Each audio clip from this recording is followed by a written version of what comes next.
Nice level. Thank you, Madam Speaker, the Honourable Acting Prime Minister, Cabinet members and Leader of the Opposition and the Honourable Members of the House. I would be presumptuous to present myself against the distinguished members who had spoken before me. In fact, I stand in support of their sentiments of appreciation extended to His Excellency the President, Major General retired Churchy Kanusi Conrote for his gracious and most forthright speech address at the opening of the current session of Parliament on 4th September 2017.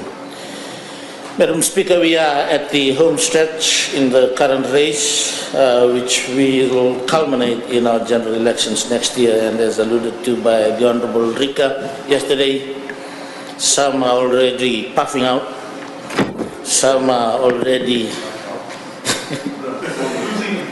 losing but on the other hand, some are energized and are raring to go. But we have done well as a House, Madam Speaker, in the last 3 years since the last election. There were highs and lows, but you were able to guide the proceedings of this House with tact and wisdom, which brought to the fore your medal as a leader, and for that you ought to be congratulated. The last 3 years have been remarkable, Madam Speaker, and the unprecedented growth in our economy, the calibration of governance structures through reforms to improve the delivery of public services, manifested national and community resilience in the wake of Tropical Cyclone Winston, our achievement in the sporting arena, and indeed the leadership that we have displayed in the international stage, have demonstrated our growth to maturity as a nation, which in turn have afforded Fijians with a renewed sense of hope and optimism for our future. Madam Speaker, whilst our accolades in Rio in 2016 appeared to have overshadowed all our sporting achievements, perhaps it is worthy to also note the achievement of our national rugby team for the series of wins they were able to attain this year, with the win against Italy, Scotland, Tonga and Samoa. That too was memorable, and I wish to congratulate our national coach, Mr. John McKee, and the team for their gallantry. And you note, Madam Speaker, they also have the RKS tie on this morning, just to remind the Honourable Attorney General and the Honourable Minister for Industry and Trade that there will be a big celebration at RKS this weekend. Madam Speaker, the first ever deployment of a disaster response team outside of Fiji, with the deployment of our team made up of military engineers, the foreign affairs officials, health personnel and disaster management officers to Vanuatu in 2015 in the wake of Tropical Cyclone Pam, is one that we should be proud of as a nation. This too was unprecedented and reasserted to our neighboring island states our central role and leadership within the Pacific Islands. Allow me, Madam Speaker, at this juncture to offer my condolences to the 17 families of loved ones who have lost their lives in the wake of the recent Tropical Cyclone Irma, a Tropical Cyclone 5 category which ravaged parts of Caribbean and South America in the last week, the worst cyclone to have affected that part of our universe. Madam Speaker, our leadership role in rural development in the Asia-Pacific region is worthy of note. With the appointment in 2016 of a Fijian to the post of Director General for the Center for Integrated Rural Development for Asia and Pacific, CIRDEP, and Fiji today also holds the chairmanship of both the Governing Council and the Executive Committee of this regional body. These two can count as amongst our milestone achievements in the last 3 years. Madam Speaker, His Excellency's address is one of notable clarity of purpose, re-emphasizing the importance of our Constitution as our ultimate law and calling on all action from members of this House to translate its essences into policies, laws, and most importantly, practices. This, Madam Speaker, implies that we still have ground to cover, particularly as custodians of our Constitution, to ensure that its principles are respected, and espoused in its entirety by all members of this Honorable House and indeed by all citizens of our beloved nation. It calls for renewed commitment and a heightened level of urgency to bring about equality amongst all Fijians. Madam Speaker, His Excellency in his address emphasized the Bill of Rights, provision of our Constitution, which is the basis for the rights of Fijians. In this context, therefore, we must all seek to better understand our responsibilities as elected representatives of the people, so that we can aspire to afford those rights fairly and stand firm as bulwarks against encroachments by those who may knowingly attempt to diminish or alienate those rights. Madam Speaker, the Bill of Rights is the sum of all propositions to safeguard the individual liberties of citizens from the liberties of all citizens, Madam Speaker. Simply put, the rights of those who live in the remotest of our rural areas are just as equal to the rights of citizens who dwell in one of our thriving townships, even though they may be small in number and their contribution to our national economy insignificant.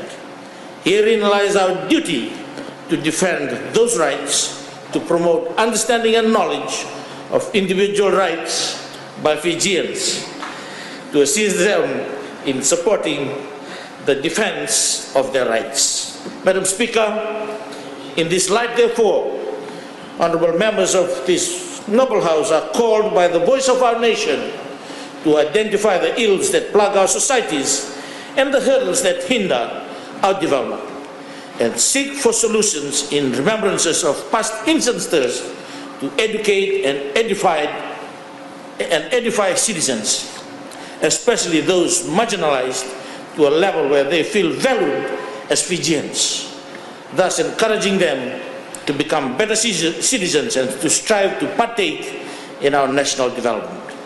Madam Speaker, the challenge with emerging democracies like ours is that we make way too many assumptions.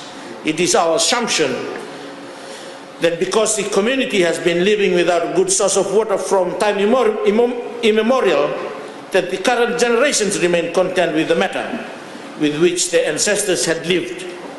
Similarly with roads and other basic necessities of life. This is misguided and utterly wrong. And this exactly is the injudicious ideology that the Bill of Rights provision of our Constitution seeks to correct.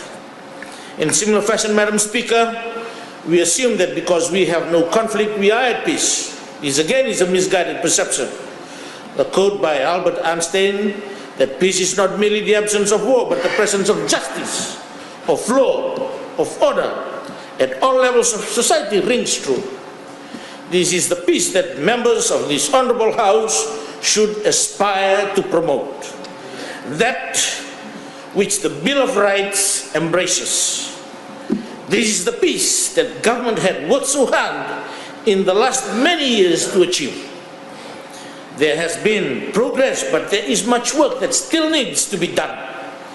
That government acknowledges, and her desire to bring about that peace will remain paramount, and government will work within all its capabilities to realize that peace, albeit gradually. Madam Speaker, it is the pursuit of this peace in support of our Bill of Rights that had compelled government to allocate over 60 million in the last 4 years through the Ministry of Rural and Maritime Development and National Disaster Management for the implementation of social intervention and income-generating programs and projects within our rural areas to empower our rural communities and assist them in their areas of need.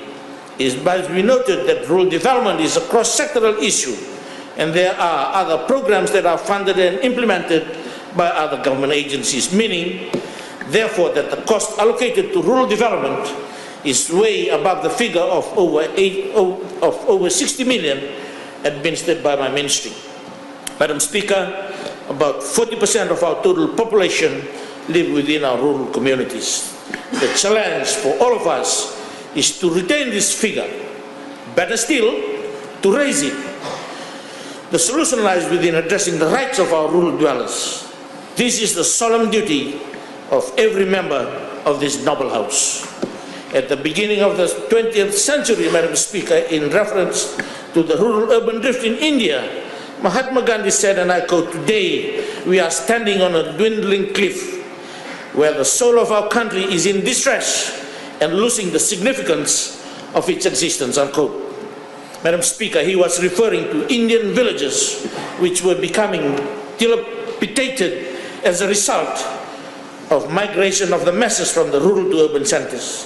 Migration in search of a better education, better health care facilities, in the hope of securing employment, and the reasons continue. Madam Speaker, just as with our Fijian villages and communities, village life has lost its appeal because of the absence of that current generation rightfully perceives as the basic necessities of life, such as good education, well-resourced health facilities, good roads, availability of good water, good communication networks, and the list goes on. Madam Speaker, the social implications are many, but the challenges are not insurmountable. With our common resolve, we can reverse the trend.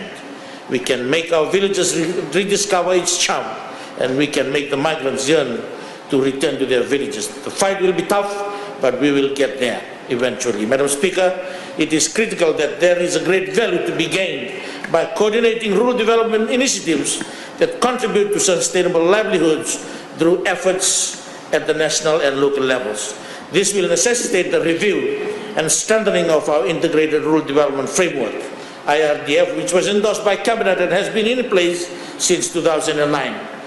Plans are already in place to start the ball rolling with this process, which will include the development of strategies for rural development that considers the remoteness and potential in rural areas and provide targeted, differentiated approaches to realize these potentials. Madam Speaker, the issues of disaster risk management and climate change adaptation will remain dominant, especially in view of our experiences, especially with Tropical Cyclone Winston and the need for the relocation of some villages as a result of global warming and the obvious rise in sea level.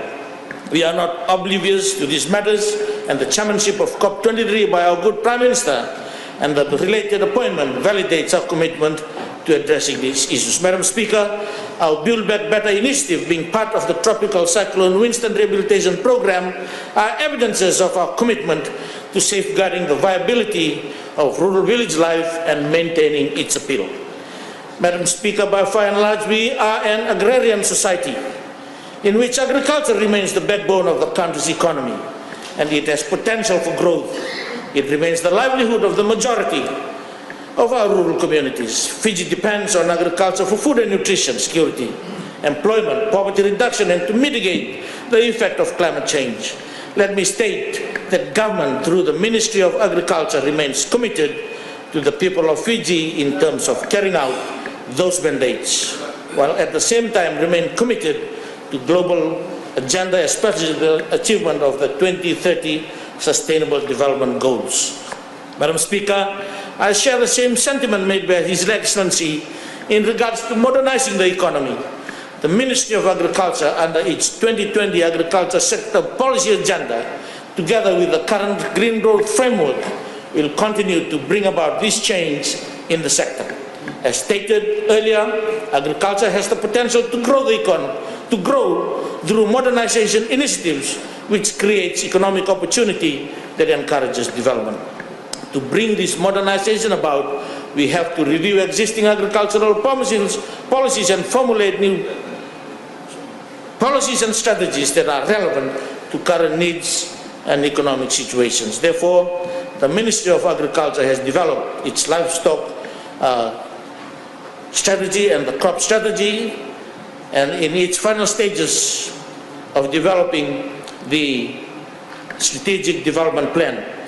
With the assistance of our development partners, such as the Food and Agriculture Organization of the United Nations, we are also developing our food and nutrition policy and working on our beef and industry sector strategy. We have also launched our cover standards and manuals, and these documents will complement the Fiji 2020 Agriculture Sector Policy Agenda and a major part of the currently developed Agriculture Sector 5-year strategic plan that will be aligned to the new National Development Plan that will be launched soon by our Honourable Prime Minister. Moreover, the Ministry of Agriculture is also working on reviewing our legislation to update and realign overlapping mandates to meet the current situation and to be in compliance with international standards. Madam Speaker, the Ministry of Agriculture remains committed to increased level of engagements with the farming communities and the private sector, while at the same time accelerating agricultural production through sustainable methods to meet domestic demands such as hotels and agro-processing and the export markets. The Ministry continues to have consultations with the private sectors, especially local agro-processors, in efforts to link production of root crops, vegetables, fruits, and other exotic producers to the demands of the market. I wish to acknowledge the Australian government, Madam Speaker. We are currently engaging with the Market Development Facility, which is funded by the AusAid, for us to do a joint market survey within our major markets, and that will probably be launched around late September, Madam Speaker, together with the Ministry for Commerce and Industry and Trade. The local private sector and the agro-processors have made commitment of supporting the government through modernization of the agriculture sector. Madam Speaker, let me just again clarify some of the issues raised by the other members from the opposition, Madam Speaker. One is on Sibul, as raised by the Honourable Ratu Nengama Lalambalabu. I wish to assure the Honourable Member and all the Honourable Members of this House that Sibul has not extended to non-agricultural leases. Sibul remains as mandated. It only covers agricultural leases, Madam Speaker. But perhaps the confusion, and this is where some questions may arise, is because when Sibul was established in 2008, the focus was initially on the sugarcane fields. But now, Madam Speaker, most of the leases in the sugarcane belt areas have been renewed. The focus is now shifting to other agricultural leases apart from sugar. So we are now looking at those leases in the dairy sector, leases for rice. A good example is Korokandi in Bua. If you go now to Korokandi, Madam Speaker, the farmers in there are so thankful that through Sibul, majority of the leases again has been renewed. And again, to bring assurance to the Honourable Member and to the Honourable Members of our House, the contribution in Sibul remains consistent. It's about 6-7 million every year. So if you see a significant increase in Sibul, then that will mean that we have gone outside of the agricultural list, because the list is sort of stable, Madam Speaker. So we remain with the agricultural land. On Fiji Crop and Livestock Council, we value the work of the Fiji Crop and Livestock Council, Madam Speaker. But Madam Speaker, the Honourable Member does not know that when Cabinet endorsed the formation of the Fiji Crop and Livestock Council, it was the directors, it was the trustees who opted to go and look for funding from outside, and there was no arrangement with the government then. We still have that paper, Madam Speaker. Now when they have run out of funding from other organizations, they have run back to government.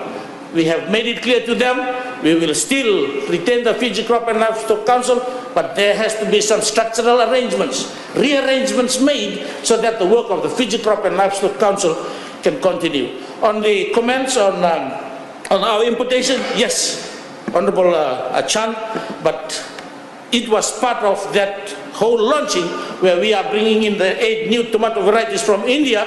This is where we are targeting the imports, so that we can not only go into tomatoes but other products, Madam Speaker. Madam Speaker, to conclude, we are on a journey. Madam Speaker, yes, let me tell you guys again. The Honourable Rendron Salote talked about COP23, and the understanding of COP23 is about the Bilibili race. Madam Speaker, the Bilibili, of course, is known as HMS No Comeback. So Delpa will ride on to the Bilibili and will say goodbye. Bye Andi, Pada Ratu, Pada Mo, HMS No Comeback. We are on a new journey, Madam Speaker. And in this journey, we need the captain who is visionary, who charts the course. And there is only one captain, Madam Speaker.